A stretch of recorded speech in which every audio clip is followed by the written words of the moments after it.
এই মেয়ে গাড়ি দেখে চালাতে পারো না? গাড়ি দাঁড়াচ্ছে সেখানে এসে ধাক্কা মারছে। দেখি তোমার লাইসেন্স দেখি।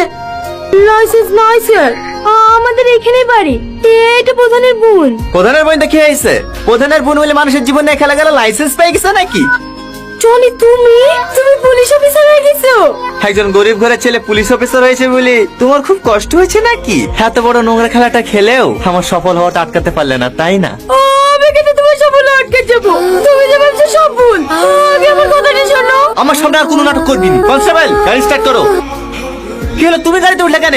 নামো। না, নামবো না। 7 বছর ধরে তোমার লেগে আমি কষ্ট পাচ্ছি। আগে আমার সব কথা শুনবো, তারপর আমি গাড়ি থেকে নামবো। তোমার কথা শুনে মতো অত সময় আমার নাই। কনস্টেবল, হ্যাঁ হ্যাঁ স্যার, নামো গাড়ি থেকে। কোনো জায়গায় হাত দেবেন না। নামছি। জাহাজ তো 2 মিনিট। কি রে সালমা, তোকে এতবার করে ফোন করছি, ফোন তুলছি নে। কি রে, কি হয়েছে? কাজ কেন? এমনি আমার কিছু ভালো লাগে।